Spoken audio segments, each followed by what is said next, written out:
Good morning, ladies and gentlemen. Thank you for joining us for today's webinar. My name's Jean Bosco Iachu, and I'm the Access to Finance Rwanda Country Director. I'll be your host today, and welcome to this very important conversation. This webinar has been organized in partnership with the Gender Monitoring Office as part of the celebration of the International Women Month and the dissemination of the Finscope 2020 Gender Report under the theme, The State of Women Financial Inclusion in Rwanda.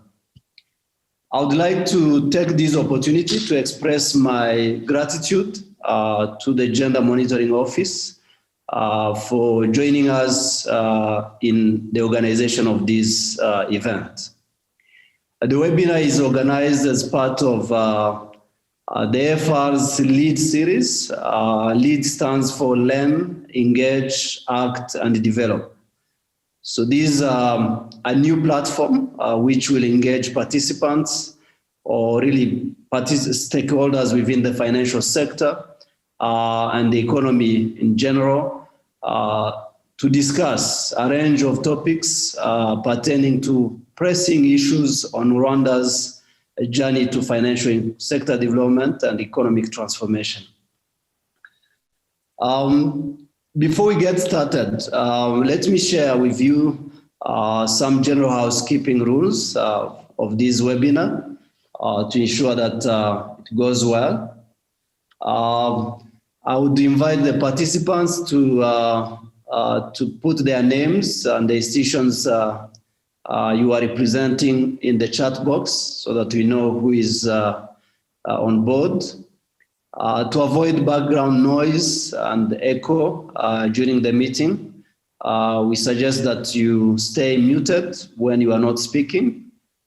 We will be receiving questions via chat box during the panel discussion, and I will bring them up during the questions and answers session. Please mention your names and the panelists your question is addressed to, if you want to, so that they are able to prepare and respond appropriately. This webinar will be video recorded, and the video will be available on AFR and GMO's YouTube channels in about 48 hours after this discussion. For those that just came in, I see people are still coming in. This is a webinar organized by Access to Finance Rwanda in partnership with the Gender Monitoring Office. In this session, we'll share the findings of the Finscope 2020 Gender Report, which will guide our discussion on the status of women financial inclusion in Rwanda. We will like to know who you are, and those who are present mainly. Please let us know via the chat box. I just said it to those that came earlier. You put your name and the institution you are coming from, just for our record. And that's very important because we might interact with you and share more details about, even share the report and the audio or the video recording. Before we start, allow me to take you through the agenda. We have introduction and welcoming remarks. This is what I'm doing. This will be followed by a presentation of the findings for the Finscope 2020 Gender Report, looking at women, the landscape of women financial inclusion in Rwanda. This will be done by the research team of AFR, represented by John Rwirahira. We have a panel discussion with esteemed guests who are really expert in this area and have quite good knowledge that you'll be amazed to hear. We have UN Women represented by Karin Wanege. We have New Faces, New Voices represented by Ida Ingabire. Equity Bank represented by the CEO, Hannington Nambara. And then we have special contributions from Minecofin and BNR. After that, we shall have an open discussion, really QA session. All the participants will have an opportunity to ask questions. And then we have closing remarks by the Chief Gender Monitor, Madam Rose Rwabuhihi, who is here. Without further ado, I would like to introduce John Rwirahira, who will present the findings of the Finscope 2020 Gender Report.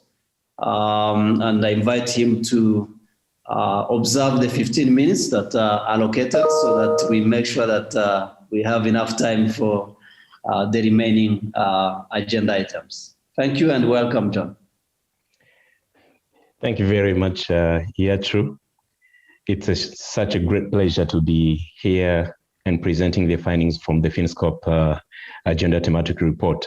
Of course, it's very challenging to present the findings in such a short period, but I think we hope that the report will be available soon for people to see and for public use. My presentation, of course, I'm John Rwirahira, and I'm a researcher from AFR and representing the AFR research team that worked on this report.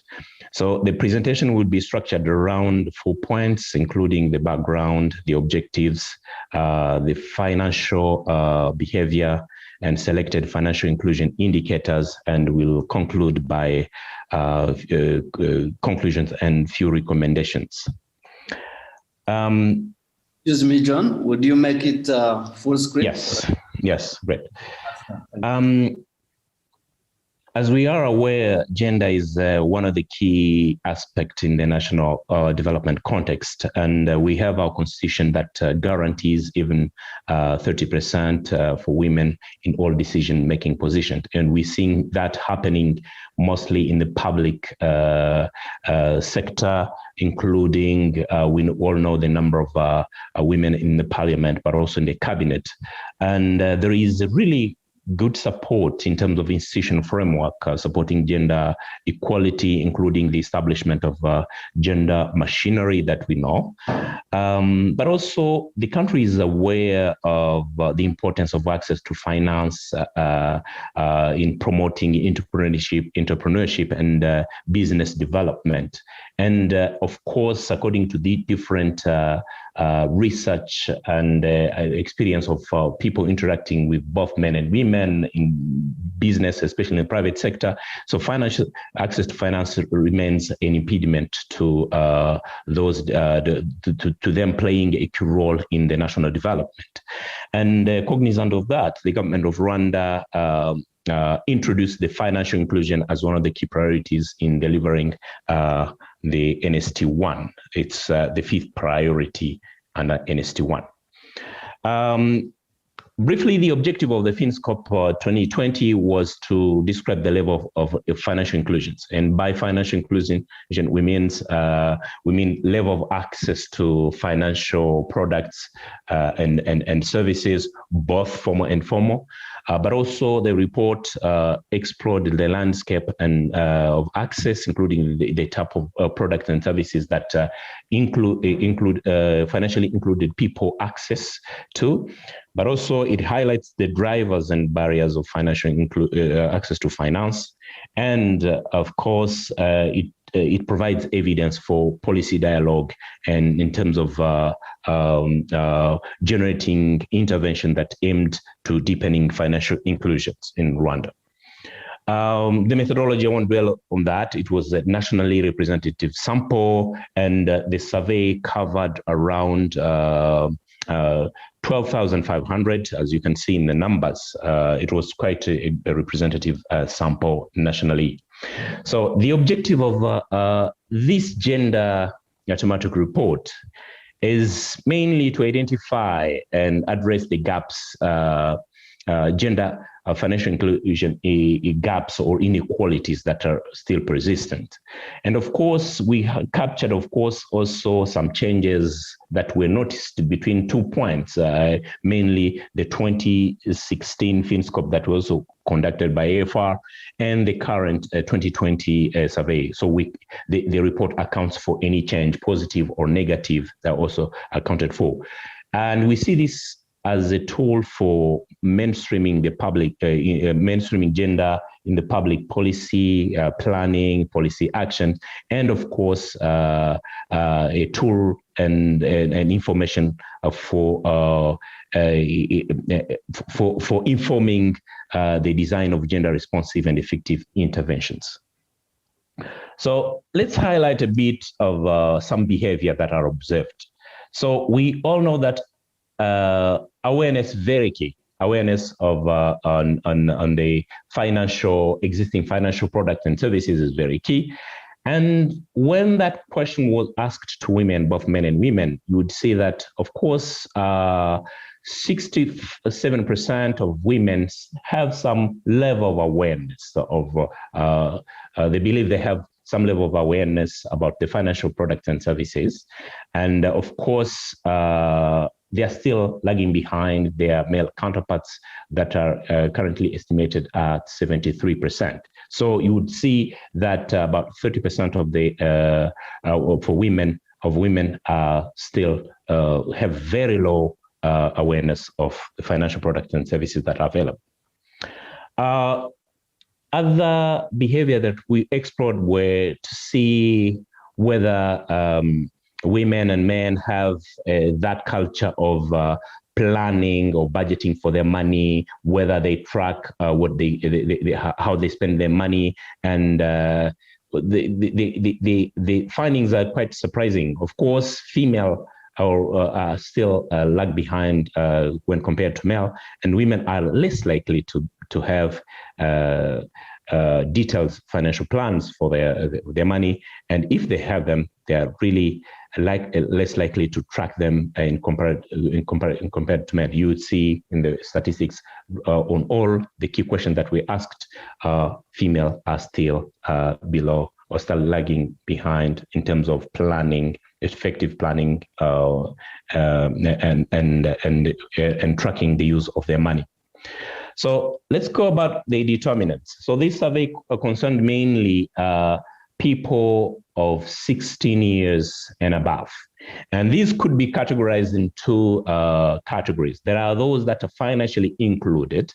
That means those that have or use financial products and services, both formal and informal, while there are others that are completely excluded. Those we call financially excluded, those that do not have or use any financial product or services, both neither formal or informal. So those are financially excluded. And on the side of financially included, these can be categorized into two main components. So including the formally served. These formally served are the ones that use or have financial products and services provided by formal financial institutions, but these are bank and non-bank, but formal, regulated by the law. While others, those that are informal, of course, they use financial products and services which are not regulated. We'll see some example of tontines, VSLA, money lenders, and so on. And on the formally served, this can also be categorized into two. There are those categories, those that are banked, those that use the financial products and services from a bank regulated by the central bank, but all others using formal financial institutions such as microfinance institutions, the SACCOs, pension, but also mobile money. So on financial inclusion, of course, there has been improvement. Of course, when compared the data from 2016 and those 2020, you'd find that overall the financial inclusion has increased from 89% to 93%. But considering that a stream of formally served, you see that, of course, there has been some improvement, but male, again, the proportion of male that are financially included, formally served, remains higher than that of female. So it's 80% for male and 74% for female. And in terms of financial exclusion, overall, it has decreased, and more significantly, it has decreased among female, where it decreased from 13%, and it currently stands at 8%. Of course, with a location also is another important aspect that would like to highlight here, where people living in urban areas remain financially included than those living in rural area. And this is mainly explained by better infrastructure, physical access to financial services, but also institutions that are more available in urban areas than in rural areas. So, but overall, we've seen, of course, increase in access to finance for those both for women and men living in rural and urban areas. Sorry.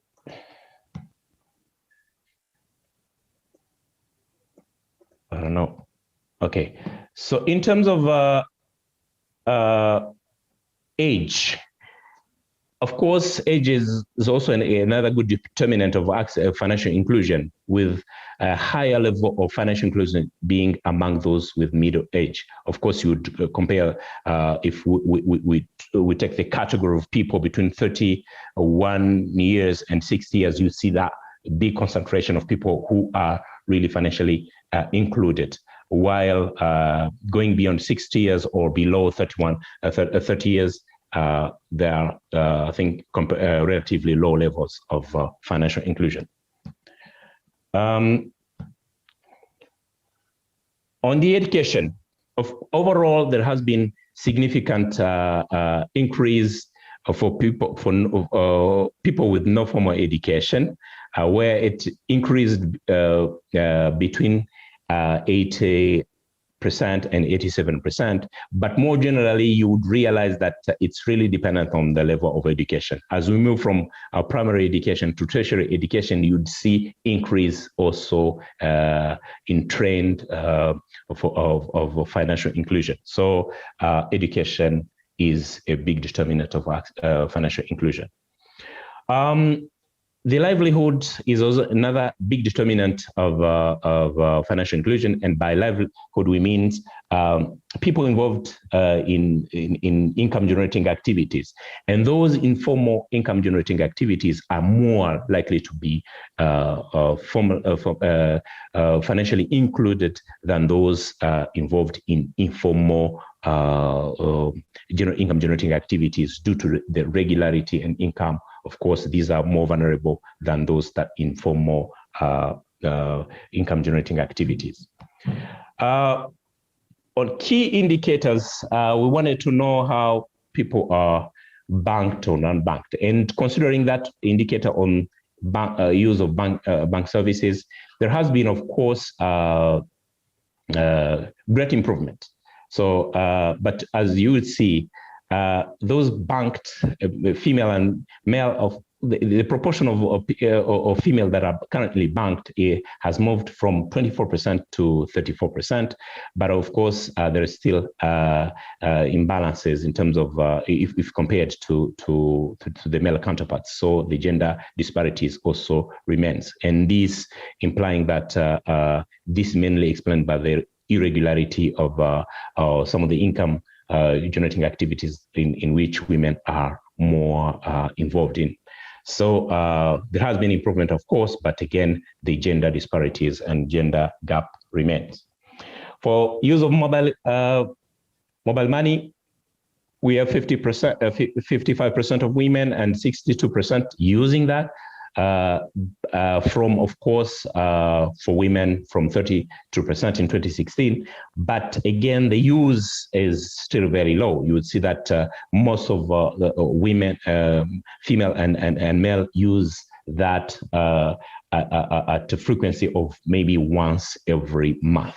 That's still very low compared to what would expect. Those that use at least once a week, we only have 15% of female and 19% of male. For the use of digital payment, it is still very low, and we understand that it's new, but it has significantly increased. Of course, the entry point will be people having accounts in banking institutions that have those facilities, but also mobile money services. So, and we would see that only 29% and 31% respectively for men, for women and men are using digital payments. And the situation is even worse when we go to rural area with only 17% of women and 26% for youth. Savings. Savings have, people saving with banks have increased, but again, you would see those saving with formal banks, we only have 19% for women and 25% for men. But more generally, you'd see that people, especially women, tend to save with informal mechanism with 65%. So the same trend is observed when we observe the behavior of respondents in terms of borrowing. So while 75% have borrowed, but we only have very few, less than 10% of women borrowing from banks, and more than 60% borrowing from informal mechanisms. So again, you see women tend to be informal than men.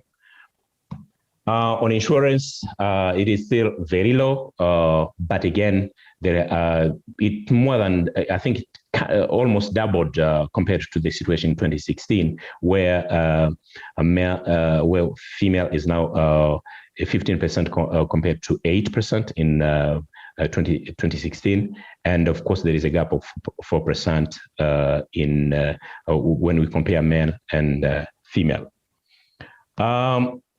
So briefly, in terms of conclusion, I would say that there are various constraints that might prevent women from engaging with financial products and services, and some of them are still cultural norms and beliefs. There is also low level of education, the lack of employment opportunity, and overall level of income, low level of income. There is also decision-making powers that more is skewed towards men than women. So household decision-making, you'd see who makes a lot of decision, etc. Some of the are cultural and others more structural that we still handle. So as a recommendation, we are really suggesting that let's ensure gender is effectively mainstreamed across sector, including the exploring the opportunities of strengthening and designing women-centric financial products and services, support for women who are already involved in businesses is really highly recommended, but also supporting the startups for women. We also, I think the COVID-19 has also highlighted the need for digitizing, use of digital financial services and platforms, and which we think is also going to play a key role in unlocking the opportunities for more financial inclusion for women and men. Finally, we think that training and financial education program targeting women is really important, and probably engage the Ministry of Education in exploring the opportunities of including financial literacy in schools. So briefly, these are the key highlights we wanted to make today. hoping that there is a detailed presentation, but also the report will be available soon for the public. Thank you very much, and over to you, Yacho. Thank you very much, John. Yes, very good findings, and really, I mean, I saw already some questions in the chat box.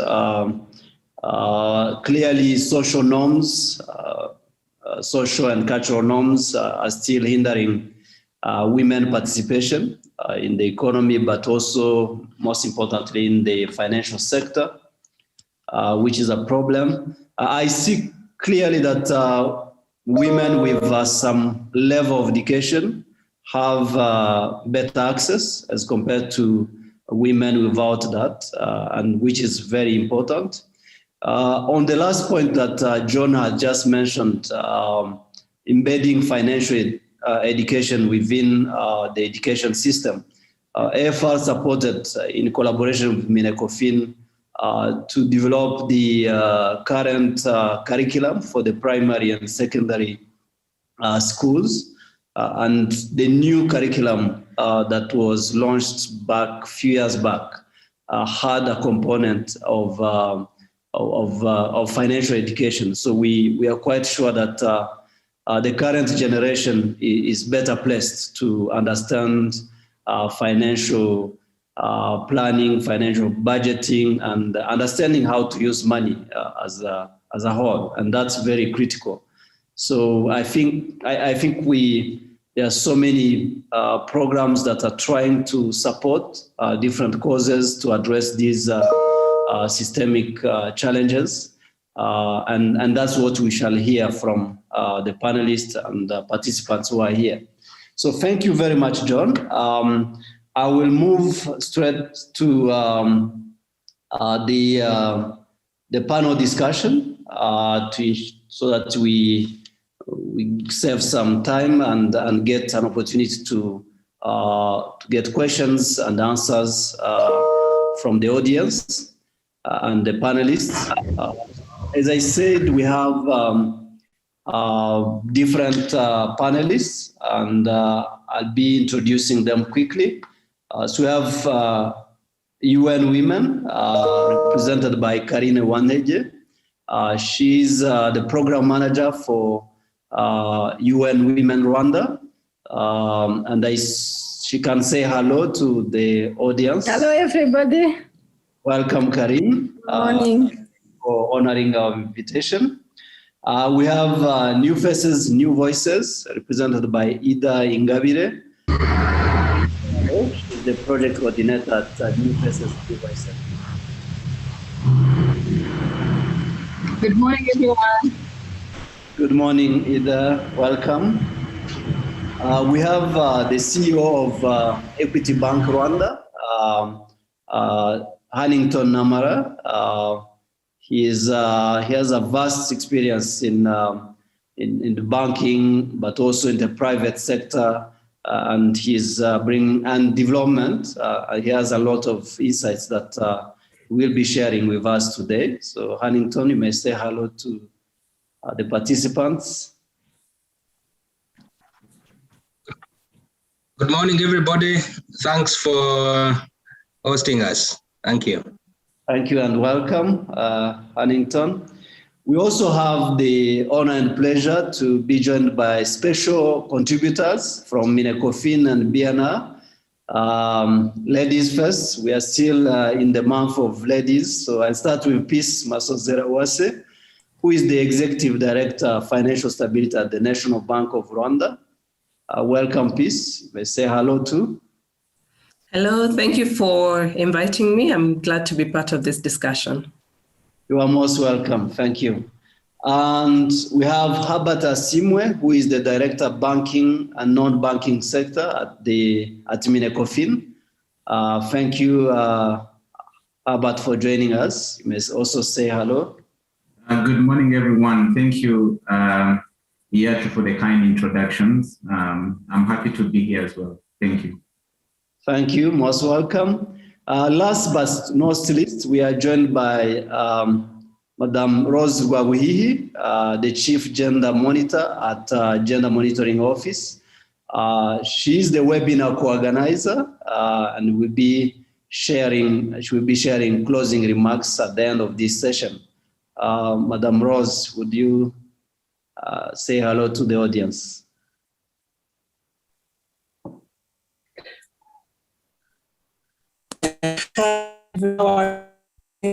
Today. Thank you, Rose, and welcome. It was a bit breaking, but we are quite hopeful that it will work. That's good. So quickly into the panel discussion. I have a question for each panelist, and then we shall open up for the Q&A session for the attendees. I'll start with UN Women. Women's financial inclusion is clearly key for achieving UN 2030 agenda for sustainable goals and sustainable development. There are more than 5 goals that are linked to women economic empowerment and gender equality. And clearly gender equality and and women empowerment is essential to each of the 17 sustainable development goals. Looking at the data that was just shared on financial inclusion in Rwanda, what does this mean to Rwanda's journey in the implementation of the 2030 agenda? And what should be done to enhance women financial inclusion from your perspective? Welcome, Karine. You may go ahead and share. Thank you. Good morning once again to everybody who is attending this dissemination event. And first of all, I would like to appreciate IFR for inviting UN Women in these discussions, and also commending you for the work done. The presentation was good, but also the report as a whole. It's really showed how committed you are in gender equality and the empowerment of women. So coming back to the question posed to me, I would like to say that, as you know, gender is cross-cutting. And it's cross-cutting within the SDGs, but it's also a standalone. The standalone is on Goal 5 for people, for government, for states, to ensure that gender equality and women empowerment is really given accent as it should, because no country, no state can be developed with only one component of the population. So there is need for both men and women, boys and girls, to be empowered, to be effective participants and agents of change for the country to achieve sustainable development. And today, as the report showed, we have to commend the government of Rwanda for having achieved 92% of women against 93% of men who have access, who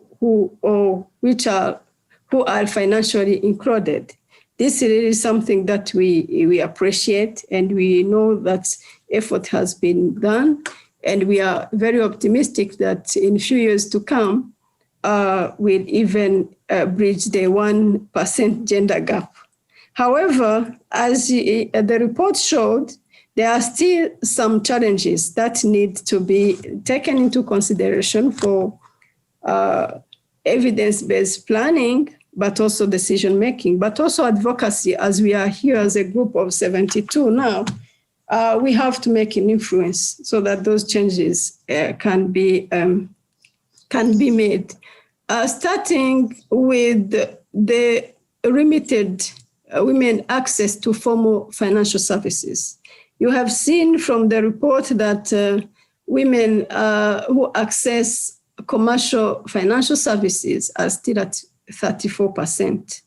This is really something linked to the limited women economic empowerment, because from the past, women have been called for by the society to be the household managers. And they work for unpaid care work. And the men are most exposed to economic affairs. So they are the breadwinner, the men are the breadwinners, and the women are dependent, economically dependent to the men. Therefore, we cannot say that as of the world today, things should continue like that. So there is need for economic empowerment of women, especially looking at enhancing their capacity in entrepreneurship, in business skills, in financial management and decision-making, and so forth. And we have also seen that women rely mostly on informal financial services at 80% now. And mostly the villages. This is because those villages are helpful to them. They have simplified procedures. They are close to them. So they speak the same language than the commercial banks. So we would maybe recommend that the financial institutions also create tailor-made financial services and products which would respond to the needs of the most disadvantaged, the ones having limited resources. The women who have small businesses, as you know, maybe some of you might know that more than 91% of the women are engaged in the informal sector. And even the reports, this report has shown that those ones are still unbanked. Therefore, they used the village savings. We would really appreciate if those banks, maybe we hear from our colleague from financial institutions, which efforts are being made to ensure that simplified financial services and products are being created for the women to access those formal financial services and products. We have also seen that the mobile money and digital payment is still low. And I was surprised to see that 20% of the women are lacking the information on how to use and how to access the mobile money. So for the mobile money service providers and other stakeholders should really change the communication strategy to reaching out to those women in remote areas, especially. I'm sure that those are in rural and remote areas. And also the language we speak should be changed and tailored to the simple language that a person with a limited level of education could understand and take advantage. I was also able to see that there is still resistance to change and use digital payments. You know that the technology now in the world of COVID-19 is very key, and it has proved to be efficient, especially during this period where movement is very limited, but where you can use the technology as we are doing now to communicate to each other, but also to get services and products through payments, through mobile phones and others. So if 72% of the women today versus 62% of men would prefer to deal with people face-to-face, that is still a challenge. So there is need to continue awareness raising. Awareness raising in simplified language. We know that there has been some of the awareness raising, but there is still a need to improve and to talk in a simple manner, simplified language. There is also need to empower women economically through entrepreneurship, business skills, cooperative management. Some of them are in groups, women groups. From the experience of UN Women, we have been able to support more than 1,280 women in formal cross-border trade in those areas. And I'm glad to report to you that those women have been now able to work with financial institutions, especially SACCOs and other MFIs, and are now able to contract loans to supplement their capital and continue their business. So if they are supported and if there is continuous business advisory for them to operate, but also to sustain and to compete, because this world is about competition, then even the access to finance will be easier and formal access to finance.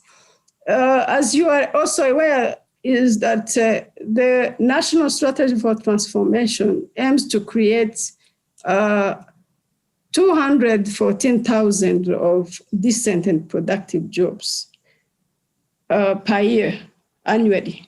So it's important that with those initiatives, women are also considered, especially looking at that gap and bridge it, because the financial inclusion is a mean. It's not an end in itself. It's a mean to develop other sectors. So it's important that we see financial inclusion as a tool, as a mean to achieving other sustainable development goals, but not an end result as it is.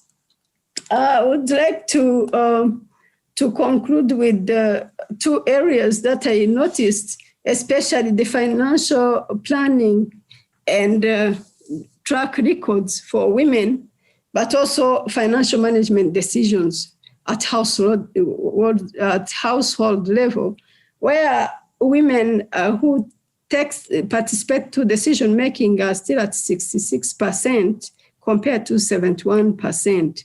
And this is entrenched in the cultural beliefs and mindset, but also the power relation, the power dynamics within the household, which is different between men and women. So the mindset needs to change, and men should see the women not only as beneficiaries, as dependents to them, economically dependent, but also as partners, because for me, they are strong together. And if they collaborate, they make decisions together, the mistakes are reduced. And also the impact will come if you do it alone. Make sure that at the end, the impact will be for the entire household. So if it is joined, the mistakes will be reduced, and then the impact may be even high, because even your children will learn from you. So as I conclude, I want to reiterate that gender equality and women empowerment is key, it's paramount. And financial inclusion is also enabler, a mean to achieving sustainable development goals. And appreciate that Rwanda has achieved the road, but there is also still a long way to go, especially in ensuring that women are financially included. And when I say financially included, I emphasize on formal financial inclusion. So this will not come at its own, but it will come with the economic empowerment of women as a whole. Thank you for your kind attention. Over to you, Bosco. Thank you, Karine. You shared very good points, really, and touching based on different aspects of the women's lives, and that's really good. Thank you. So I move to new faces, new voices.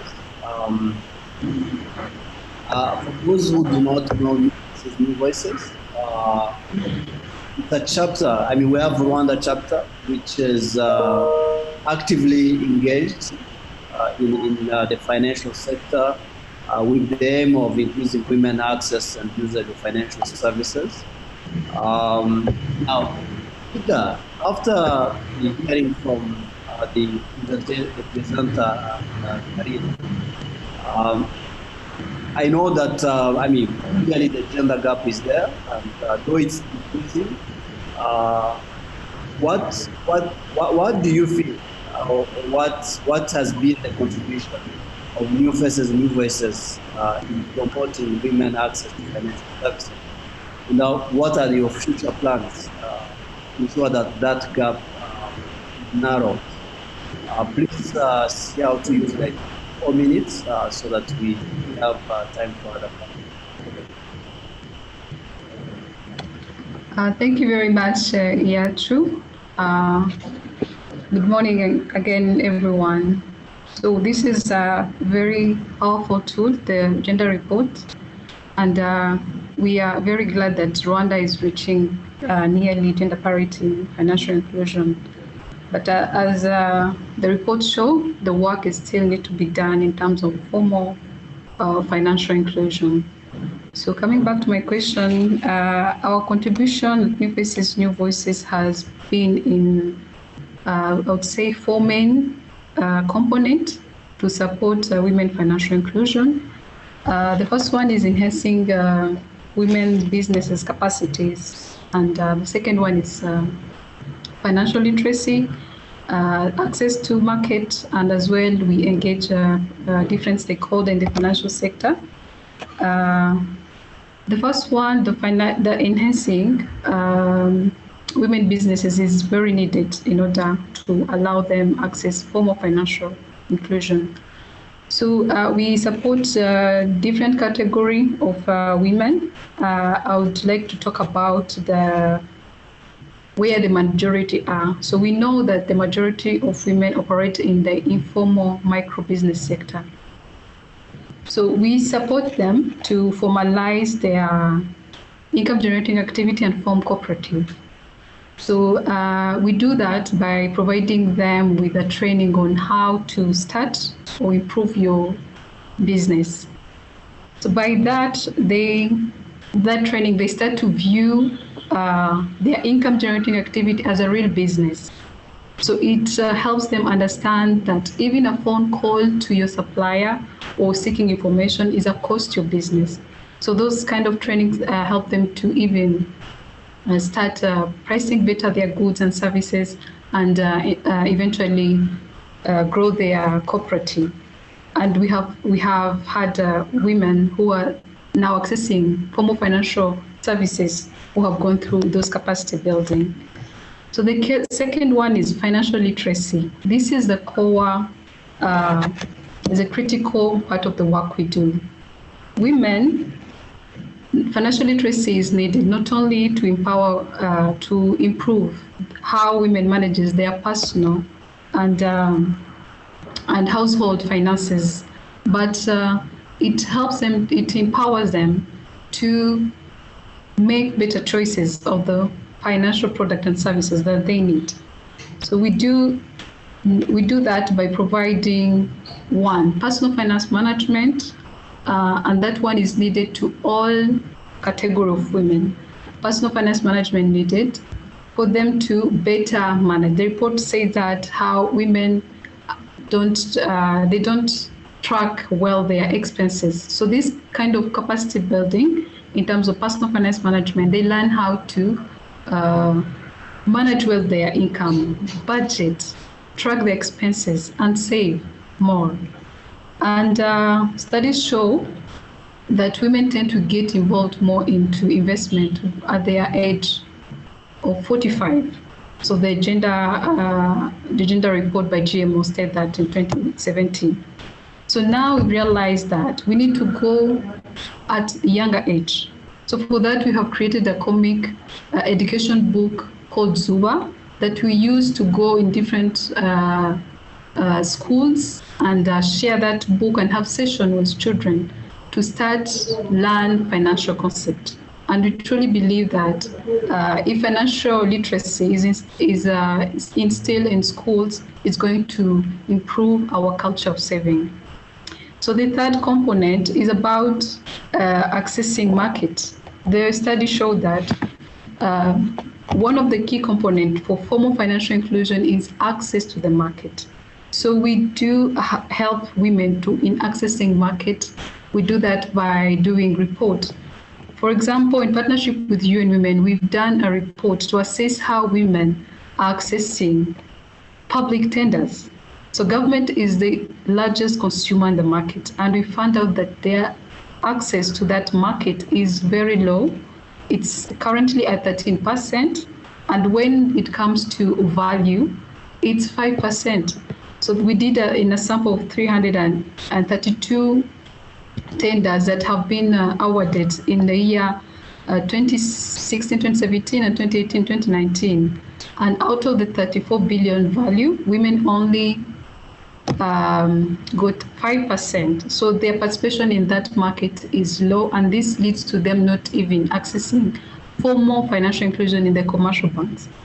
So we have a program in partnership with Rwanda, with RPPA and GMO to train formal businesses of women to learn how to use the e-procurement platform for them to tender for the public tender, for them to be able to access that market and learn the tender cycle. So we also, now that the COVID has shown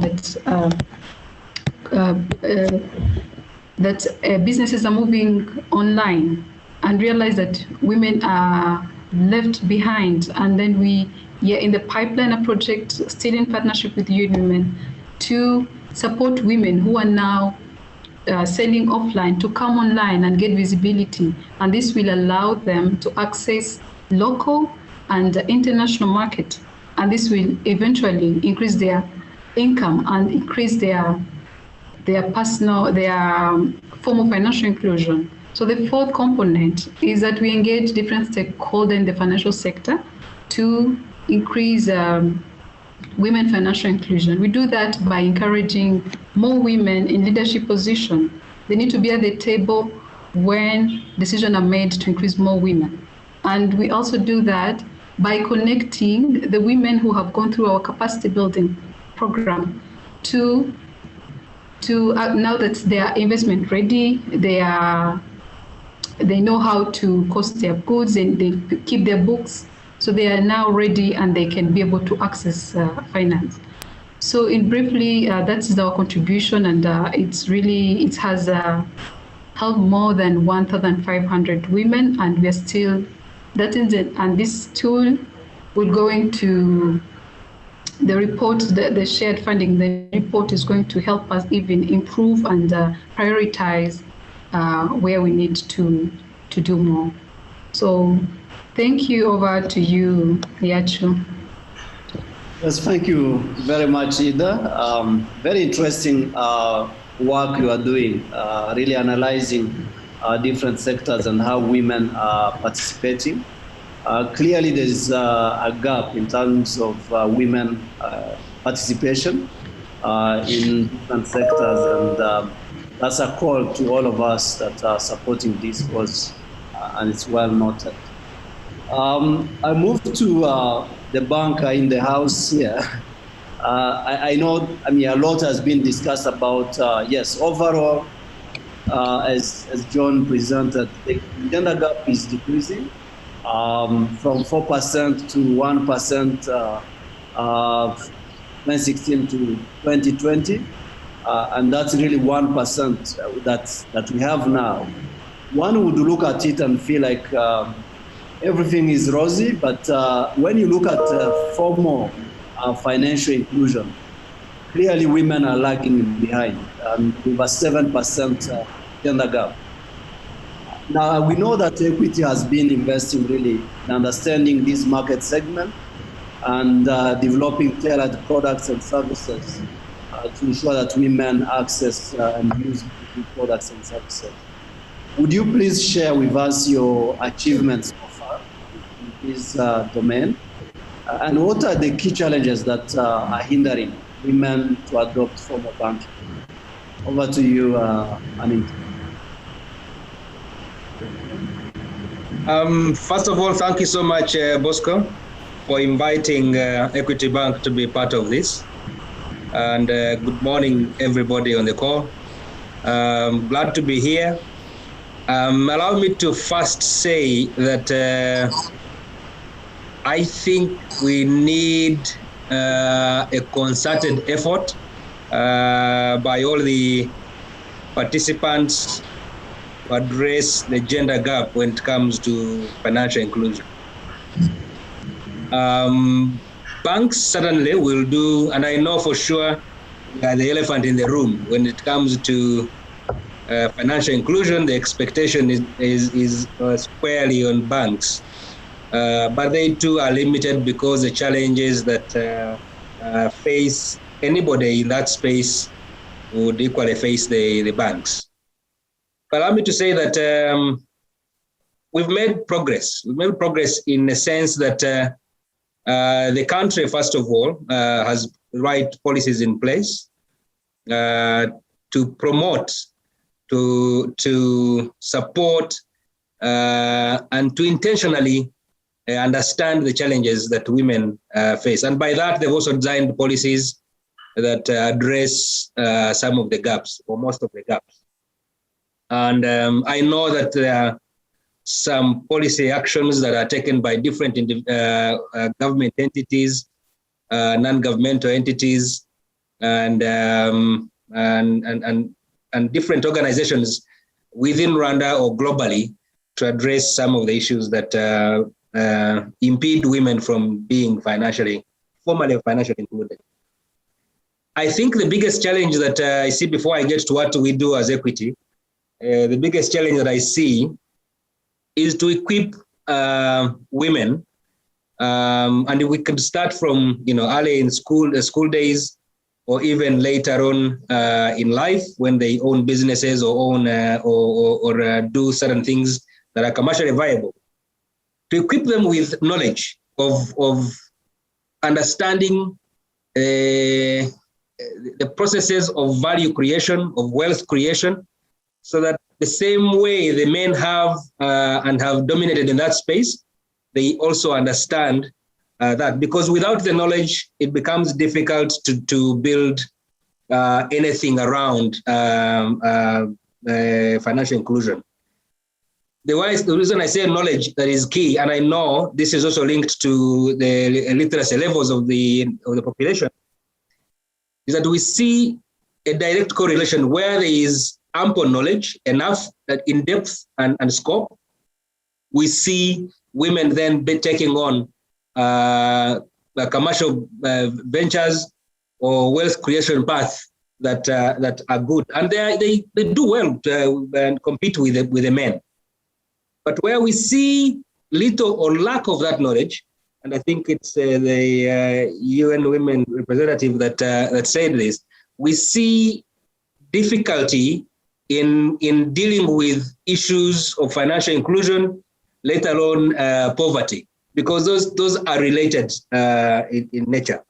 There also then plays into play. There comes into play the issues of culture, the issues of lack of confidence, the issues of lack of hand-holding services in many ways, including mentorship and all the other things. And I know that for sure a majority of the banks, because the women segment is a segment that the world cannot ignore. First of all, when it comes to risk management, we understood it from day one that women are less risky. When you deal with them in business, you're less likely to get challenges of risk, particularly as far as credit is concerned. So that every player, I think, in the market understands what the women segment, or women in business, or women in development, space, the role they play there.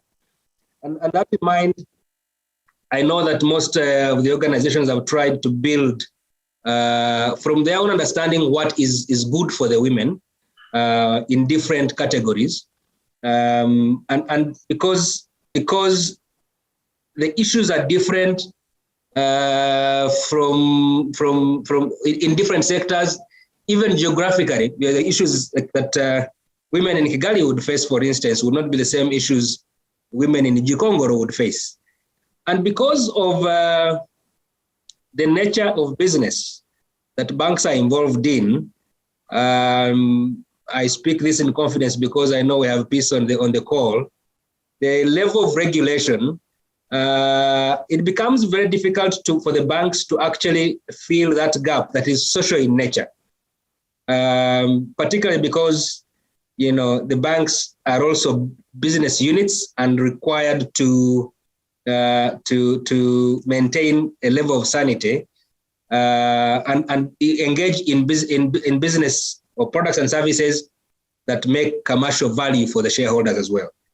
And a lot of it is when you look at the structure of the women segment, mostly in Africa, is the requirements that these women have are way too small. In most cases, 80% of the women are on the farm, employed, and therefore, to target them becomes difficult because you can't reach them wherever they are in that nature. And then that brings in the issue or the opportunity of innovation to use technology to target women. And we can talk about later on what equity does. So for the longest time in the past, I think there's been products developed, services developed. Each bank, I'm sure, in this country has tried to do at least 1 or 2 studies to understand what is it that, in form of products and services, women would require to meet their challenges. But the uptake remains very small because of the distribution costs. And you agree with me that lending a loan of 10,000 anywhere, and you go to use 15,000 to recover it, because the cost of recovery include the officer that is going to go recover that loan or visit that business, the costs that come with extending that loan would be way too bigger than the loan itself. So it does then provide little incentive for players, particularly the banks, to do that. But I know below the banks, there are other players, microfinance institutions, SACCOs for now, savings and credit clubs that with these women belonging at different geographical areas. Those also have tried to do a part, but because of their limited expertise, first of all, but also limited capital, they've not been able to impact so much. Going forward, I see space that banks can leverage on, and I'll just speak to what we've done to ensure that we either work with those that have easy access to the women and can operate or extend the services to these women wherever they are. And I'll speak about the ones that mostly rural. The urban ones in one or the other catered for. So that we work with those that are accessible to extend services. Now, on the financial inclusion stage, I would like to define it in 2 ways. Financial inclusion in terms of access. I want to believe that not just women, but everybody in this country for now can access a payment platform, whether it's on mobile money, whether it is SACCO, whether it is digital or non-digital, meaning physical branches, because banks are almost in each and every place in this country. What we've also done to complement that as equity is we've also introduced about 3 years ago, we introduced agency banking. Agency today, if you go to each and every village, I'm sure you'll find an agent of one of the banks, but I'm not certain that you find an agent of Equity Bank. The agent does a big job on access to financial services as regards to payments only for now. When it comes to credit, it is still limited for now, but chances are it can be done centrally using technology. And I'm glad to say on this platform that we're almost at the end of digitizing a specific product for women. But we do have currently a digital loan available on the phone. If you're a customer of Equity, you can borrow anytime, 24 hours from the bank if you have a bank account. And what we do is these agents of ours go and open accounts Many of the account holders that we have from these agents are women, and we've linked them to the mobile loan platform, and you'll be surprised to see how much women are borrowing. We see borrowing going up from 5 a.m. in the morning all the way to about 8 o'clock in the morning. And later on in the day, you see payments coming in. And our data analysis shows us that most of the borrowers on that platform are women. But because we know that the product we put on that platform is designed to meet general needs, I am not going to be very specific on what women, what number of women are borrowing on that, because I know the products that we're offering there is for general needs. And we know that women have specific needs that they require, which I'll talk about shortly. So Equity Bank, cognizant of all these issues, we came up with a program called Ijire na Equity. In English, it would be Ijira is self-dignity. Give yourself dignity with Equity Bank. That's what the program is called. In the program, we've designed products, and we went back and did research and validated it. And thank you, Bosco, you would know very well, you supported us. AFR supported us in getting this research done, and looked at the specific needs of women, and bucketed them out and looked at those that are early stage or beginners into financial sector, because the issue of access is catered for now with technology and agency and physical branches. We now know that the issue is then the offering on those platforms, what products are required or what services are required. And I think to the point of a lady from UN Women, what level of sophistication in terms of processes and procedures is also required. And we're quick to learn that it is different for women. And we kept thinking in the past that if you put a procedure for accessing a loan, both women and men should be treated the same. But the study showed us that it may be a bit different because of historical backgrounds of things. So for women, we decided to put in place simplified procedures for those products, be it the ones we are digitizing, or be it the ones that are currently accessible in our branch network. So under the program of Ijire with Equity, we bucketed out needs, and the first ones we saw were obviously would like to encourage women to be in value creation ventures or wealth creation ventures, and that is only done through either business or investment. And look at it and say, the ones that are at an early stage, we put a product for them called Tinyuka. Be bold or get out of the shell. Tinyuka product is meant to look at beginners, basically those who don't have any level of formality, and they would like to access credit as an individual or a micro single sole proprietor business that is still so small. And that we look at and said, if we put that product called Tinyuka, that and we categorize them to be borrowers between 700,000, from 0 to 700,000, that they would be able to take on the phone. And that is currently catered for in our current offering, is in the basket we call easy loans. The ones above that, we saw a level of SMEs picking up, beginning to get some bit of formality, or involved in value chains that require a bit of formality, require a bit of visibility on who's paying who, and using services like mobile money or using banks at some level, or circles to pay each other. And those, we put a product for them called Iyubake, and that is for SMEs. Iyubake basically targets those that are borrowing between 3.5 to 20 million Rwanda francs for anything. It could be working capital, it could be cash gaps they are facing in their trade business, it could also be investment. But obviously, that area requires a bit more formality, and we need to assess, and we need to work with the women in entrepreneurs to understand. That we are digitizing also, but we still require a bit more of understanding from the women. And the issues here start becoming real. Access to internet starts becoming an issue when you start getting to formality.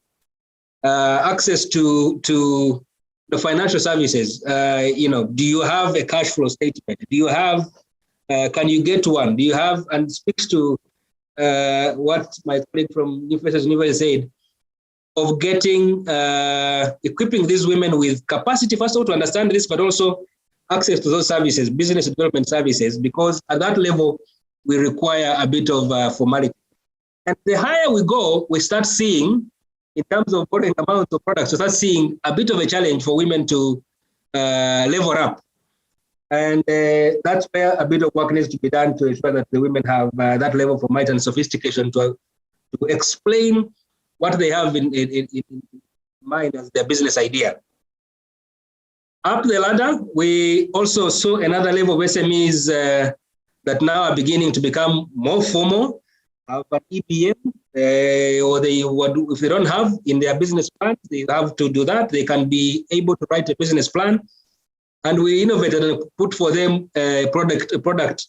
And these products, by the way, we named them in Rwanda for simplicity, so that it's simple, understandable. That's not a problem to get, and not jargon around it, because we understand the financial sector would be characterized as being a difficult language if we communicate in that language. So that product for the more sophisticated SMEs, we called it Ichizere. Building hope in yourself. And that, investment, the loans extended there could go for investment, expansion of businesses, or trade purposes, or working capital requirements. And those would borrow between 20 and 70 million. And that, again, the reason we're bucketing them this way is the needs are different. We are going to map all these things to a digital platform so that we can pick the right levels of information and achieve the level of sophistication as well. Above the ladder, we also saw a need for those that are, more formalized, more, working with banks, but have business plans, have collaterals and other things. And we put a product for them called Sujira. Sujira in Kinyarwanda, in English, would say, go forward, go grow bigger. That's what it would say. And that we saw a need there of these women in the Sujira program to become mentors of the other categories. And we decided we were going to put in place a club for women entrepreneurs. But that club does two things.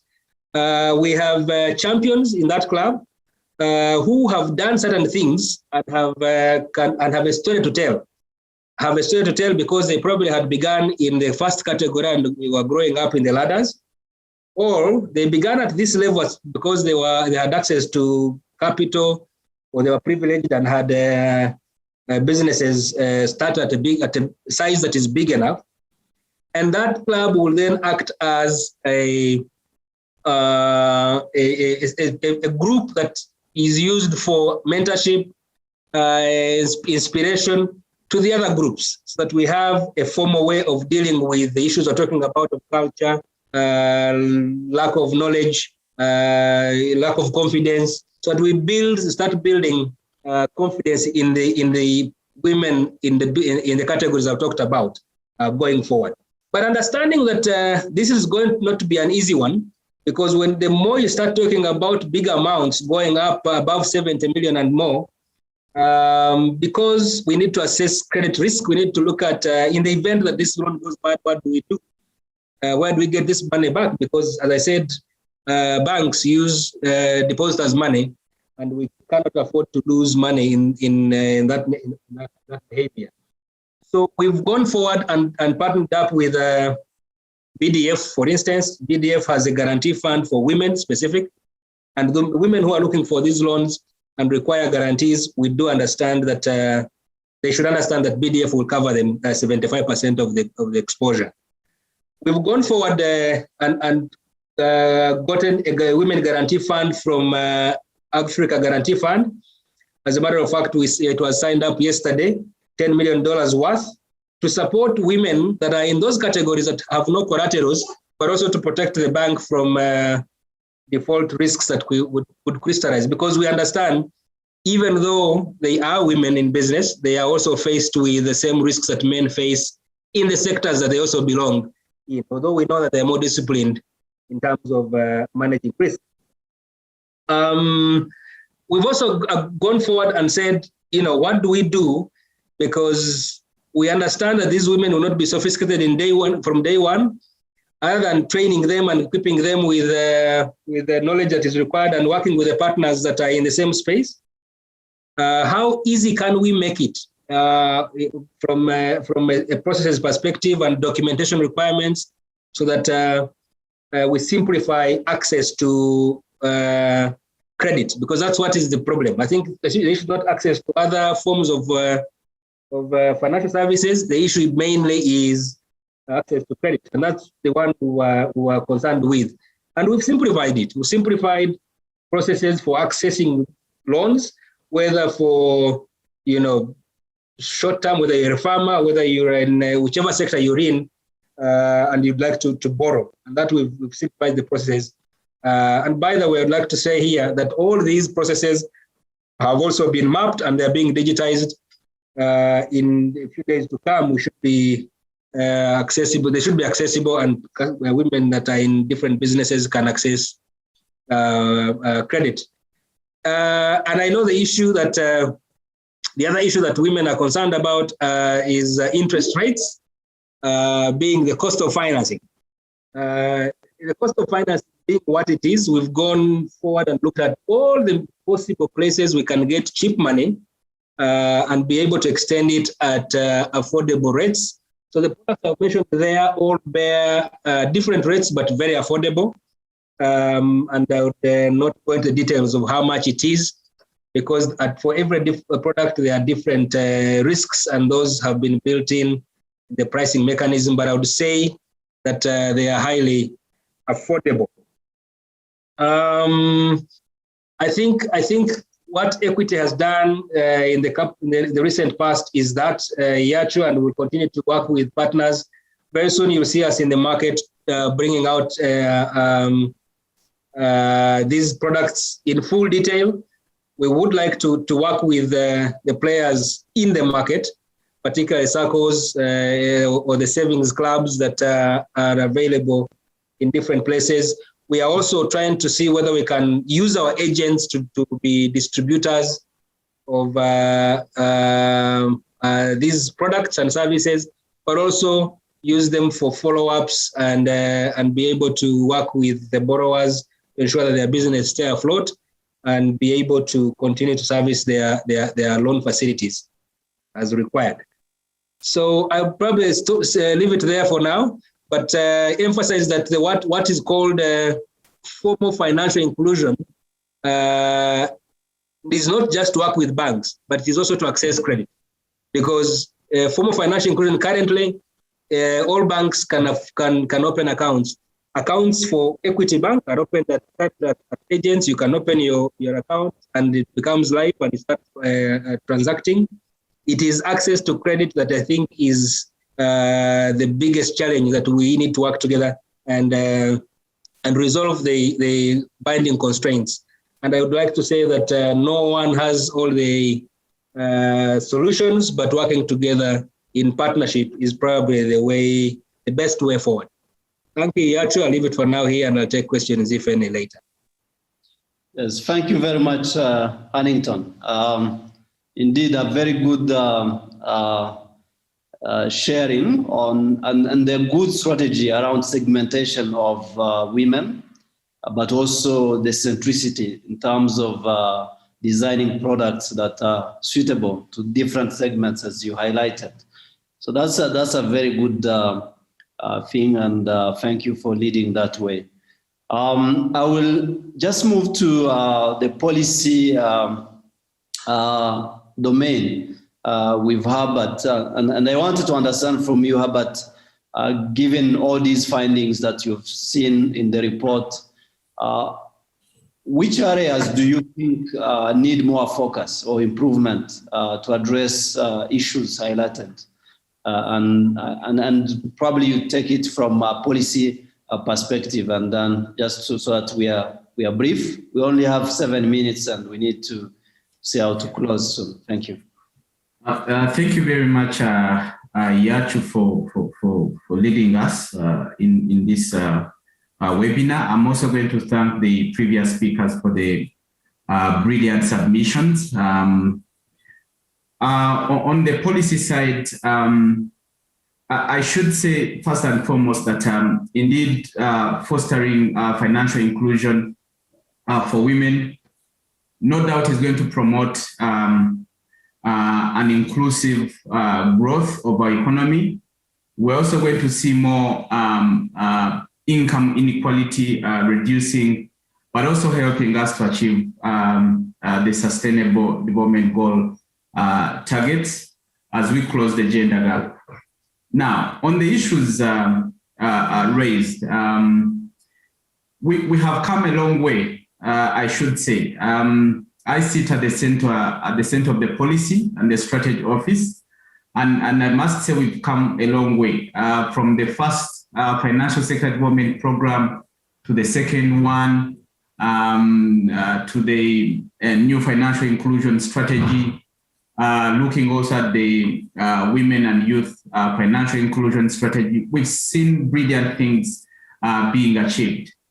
The formal financial access gap in 2012 was 15. In 2016, it was 11. In 2020, the formal access, the percentage to accessing formal financial services is 7.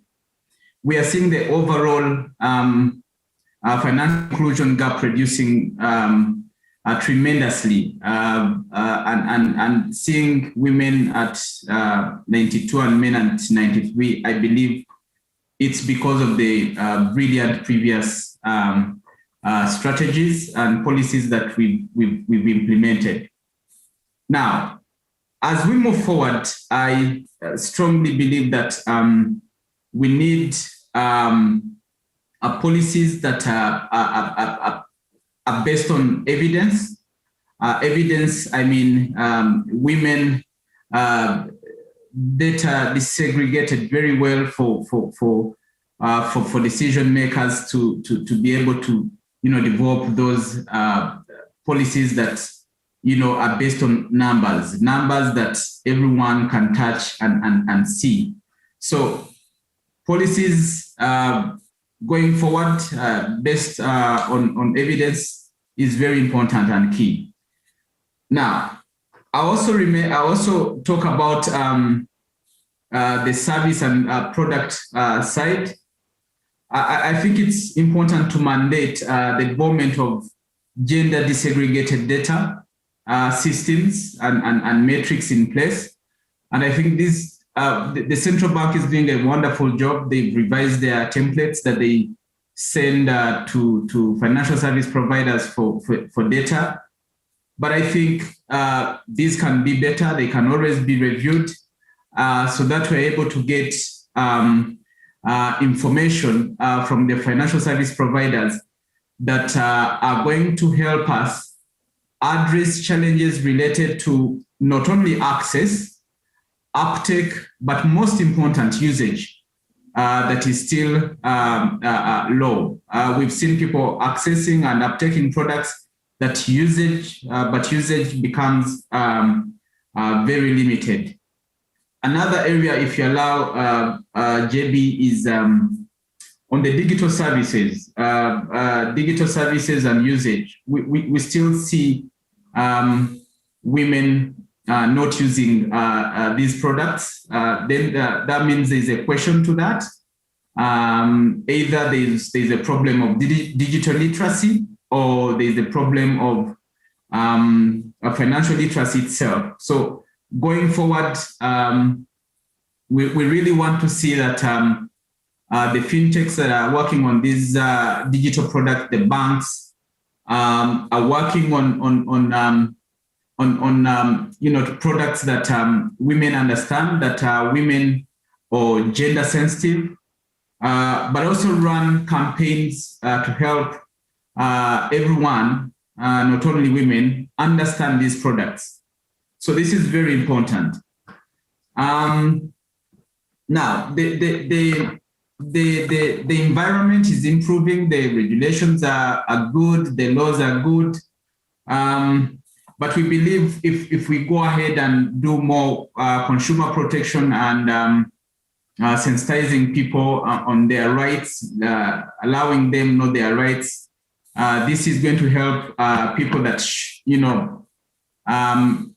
fear to join formal financial services. We've seen more women down in VSLS, village and savings groups. We've seen them in circles, but when you go into the formal, the number is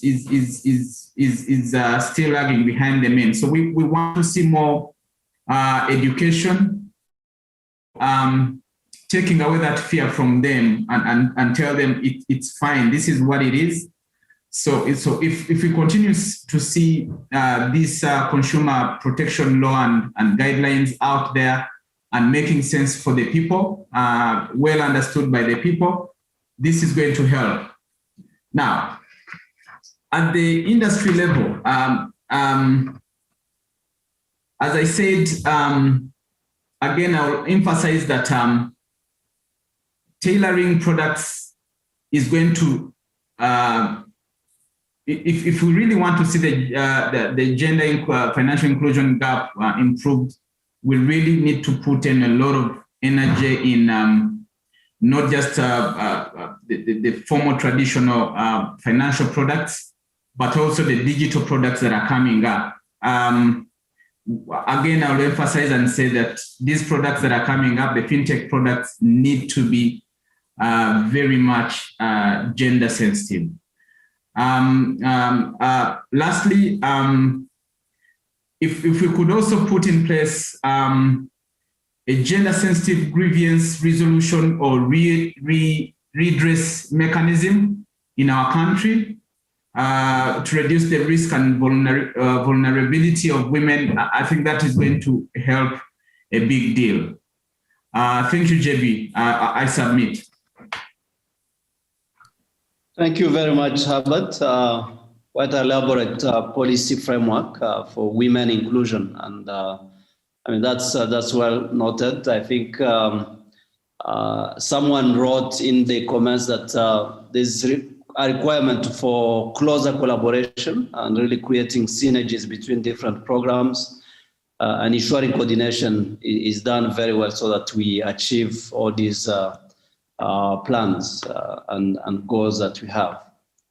I know the time is up, but allow me to really give me a few minutes so that we end this discussion. And I wanted to give an opportunity to Peace from BNR to, I think different people talked about technology and how technology would help us bridge this gap. I wanted just to request that she shares her views and probably what BNR is championing. I've seen BNR at the forefront of, kind of digital financial services promotion.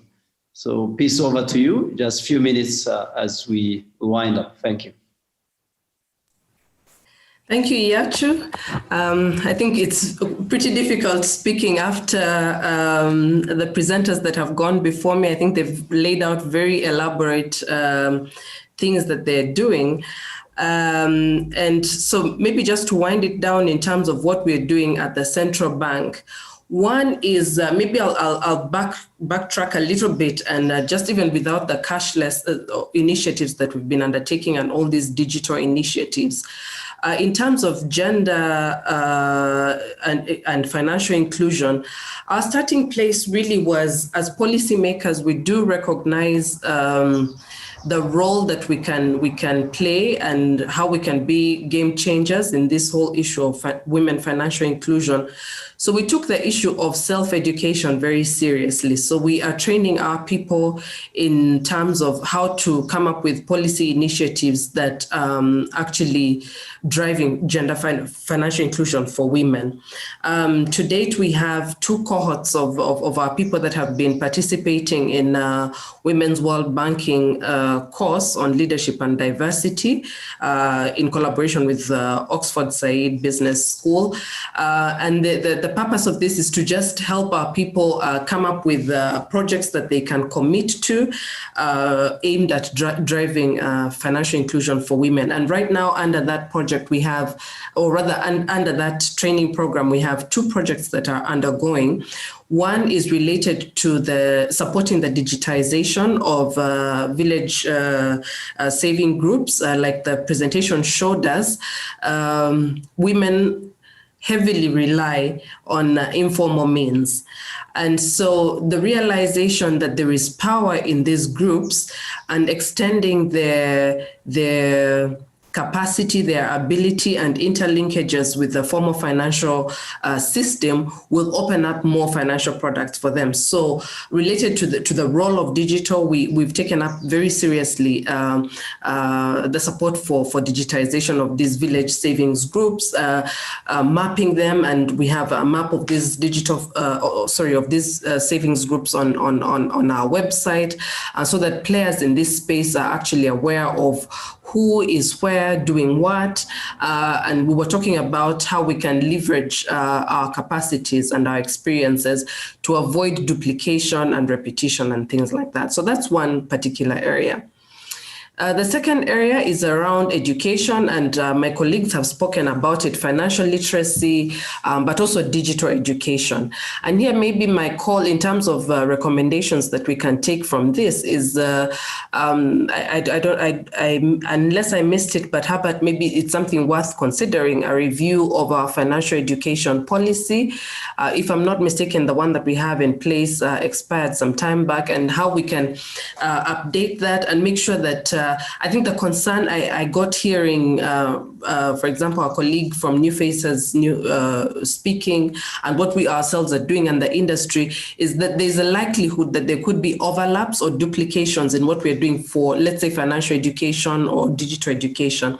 So I think a review of our financial education policy is something worth considering to drive this forward.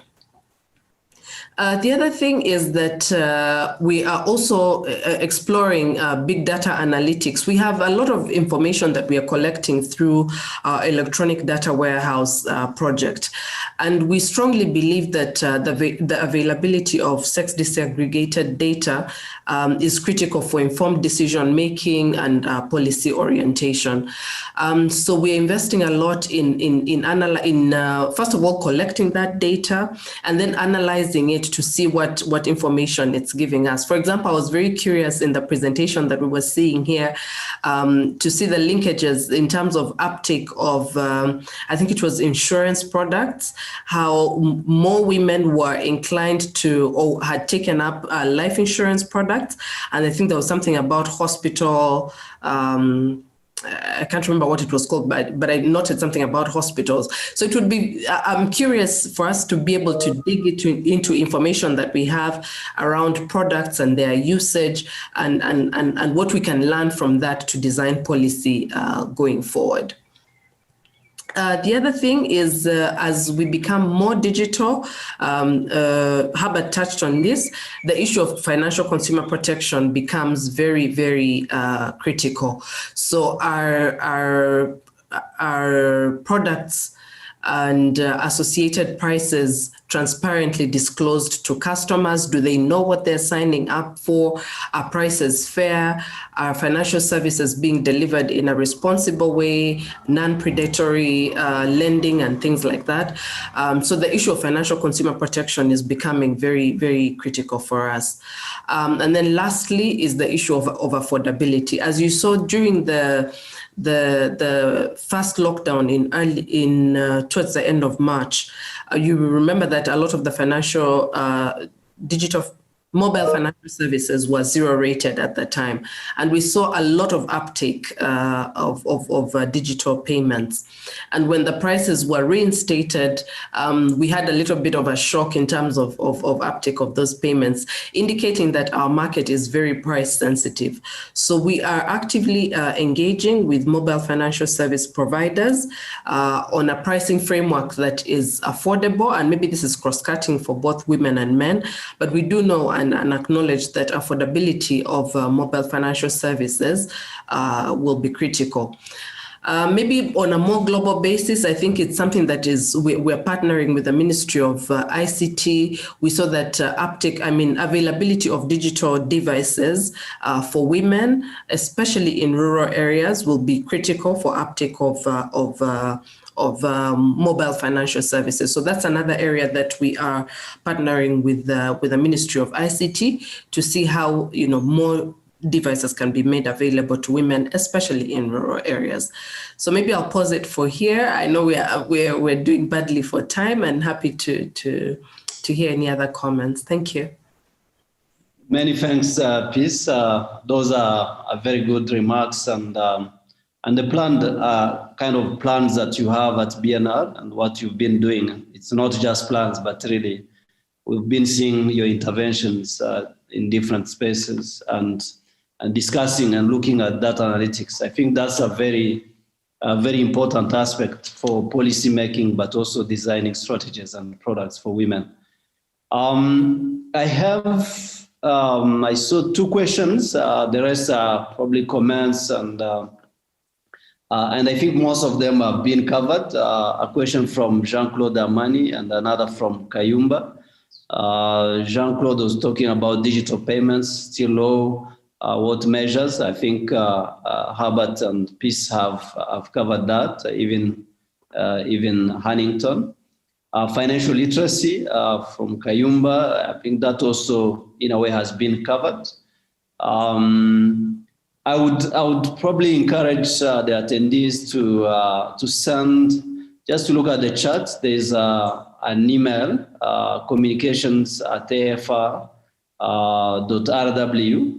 You can send all your questions there, and we'll be able to respond and engage the panelists even after this, just to make sure that we give you appropriate response to those questions.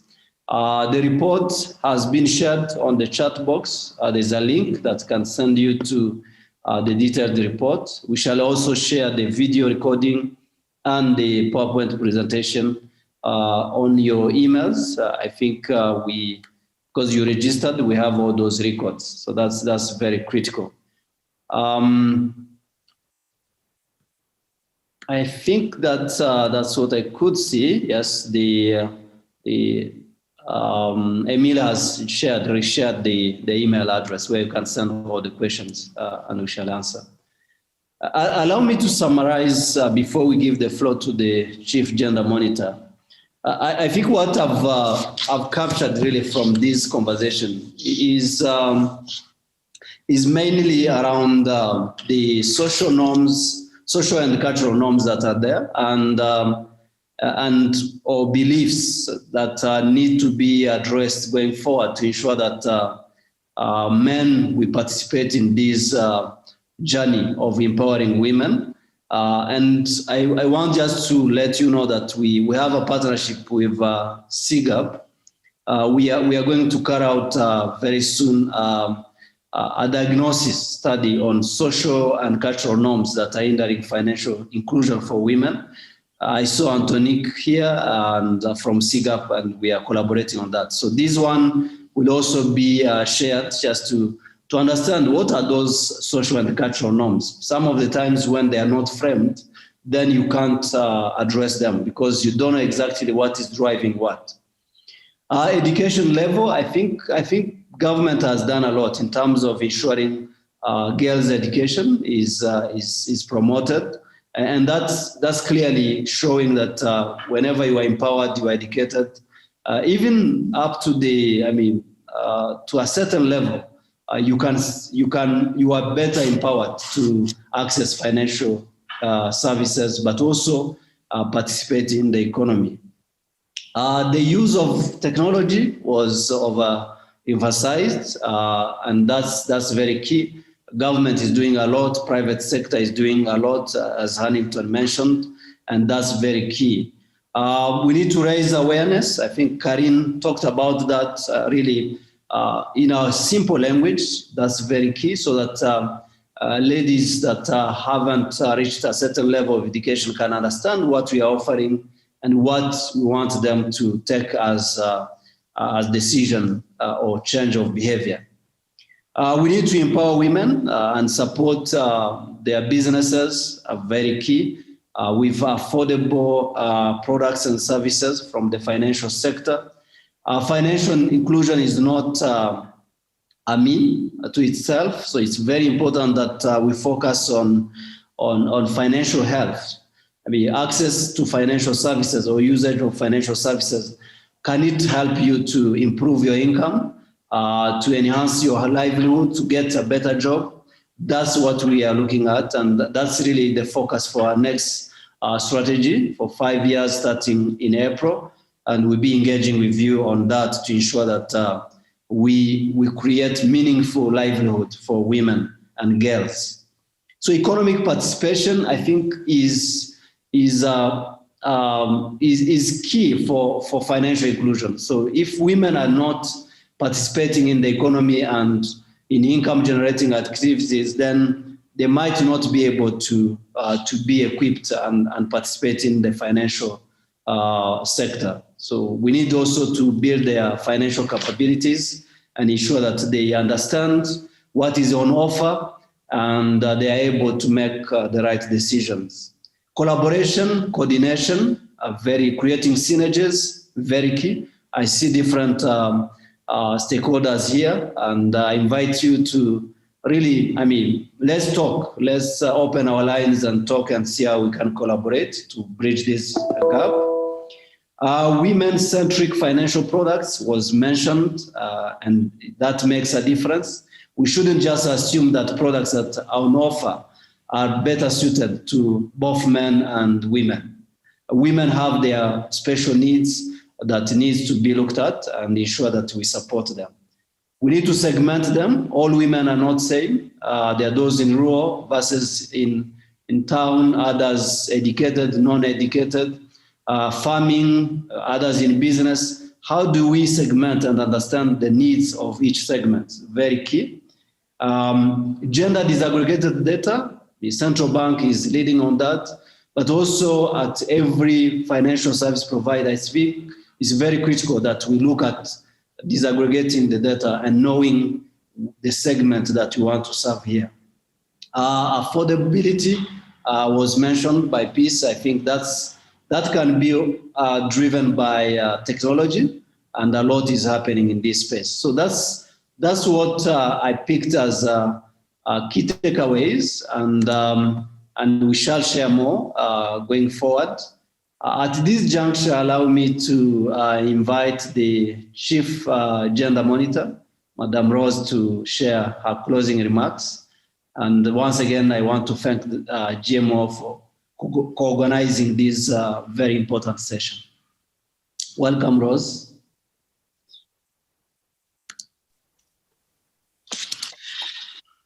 Yeah, thank you so much, Bosco. And I also want to thank the participant and especially the panelists. I think we had very good insight on financial inclusion. But more importantly, let me now appreciate Access to Finance Rwanda for producing this second generation of access to finance. Gender Thematic Report that we will really read in details with very much interest. This report has definitely contributed to bring to our attention the state of gender financial inclusion in Rwanda, and it is going to play a critical role in documenting our journey, efforts, as well as the progress toward the gender responsive financial sector. The Gender Monitoring Office is very pleased to be associated to the launch, and it has been mentioned already. We will endeavor to its large dissemination through different means that we use in our institution. Today's discussion has highlighted the paramount role of gender data, not only for access to finance, but also for many other sectors. And they help to avail information needed for programming and for evidence-based decision-making. We are all aware that lack of the sex disaggregated data can result in an incomplete picture of women and men's lives and the gaps that persist between them. Data are very essential for identifying key challenges. They help for mapping opportunities, and definitely they can also help to boost and sustain transformation. Now, looking at the second gender thematic report that we have just heard now, it is very encouraging to note that there is a continuous improvement that has been made toward financial inclusion, and that gender gap is in financial inclusion is progressively decreasing. That is encouraging for all of us, and collective efforts from different partners also have been made. It has been made by collective efforts of different partners, and this we have also to continue applauding it and encouraging it. And we have to recognize more specifically partners who have been at the forefront of the transformational change, especially those who have tried to bring to the formal platforms rural communities still working in the informal, talking about financial inclusion. So this is for sure an effort we should continue to track, and collectively we should support. The report, among other findings, has also showed that mobile money is another area showing that women are ready to embrace technology and change. And definitely the increase of mobile money ownership, of mobile phone ownership, has impacted access to financial services, especially for communities in rural areas. And we noted that the progress from 33% in 2016 to 55% in 2020 in mobile money use is a real jump to celebrate. But again, effort should be continued to bridge the gender-digital divide to further improve the use of digital transactions. Here, I have noted that several partners in this panel have also voices this challenge and effort, and we are happy that it's going to be pursued. Despite the fact that Rwanda has made tangible results in terms of financial inclusion, the report has also highlighted challenges that require urgent action from different actors and from all of us. And in this regard, strategic interventions to address the gap have to be devised. We heard the recommendations of the panelists and those included in the report. We should together contribute to advocate that they are addressed and ensure that we track implementation. In the Gender Monitoring Office, as a gender accountability mechanism, we will ensure that the outcome of this report and the discussions from the different panelists and participants are going to be conveyed to different service providers and policy makers. And as I conclude, allow me to further stress the need of collecting, managing, and using gender disaggregated data as a solid and reliable foundation for promoting gender accountability at all levels. We would like to again thank Access to Finance Rwanda for availing this critical data on gender and financial inclusion, and call all participants to continue supporting this sector. On GMO side, as a hub of gender information, we commit to ensure that data provided are captured and disseminated through gender profiles in the gender information management system that have been set in our institution. And we will endeavor to ensure that decision makers, policy makers, partners are all aware of the gender gap that have been highlighted, but also celebrating the achievement that we have noted in this report. I want to thank you, Afer. I want to thank all the participants and wish you a very nice day. Thank you. Thank you very much, Madam Rose. I think this was clearly a summarized way forward, and I think the conversation continues after this to ensure that we don't just learn of what is happening, but also we act and develop tangible solutions. Thank you very much for that. And thank you for your collaboration on this important event. So I want to join you to also thank the participants, the panelists, and I also want to take this opportunity to thank board members of AFR that are present. I saw them on the attendees list. I want also to thank the donors of AFR, UK8, Sweden, MasterCard Foundation, and USAID for generously providing funding that enabled us to generate this kind of evidence that will shape the future of women financial inclusion.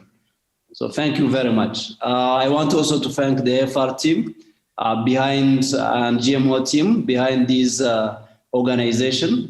You did very good work. Thank you very much. We really appreciate your work in organizing this webinar.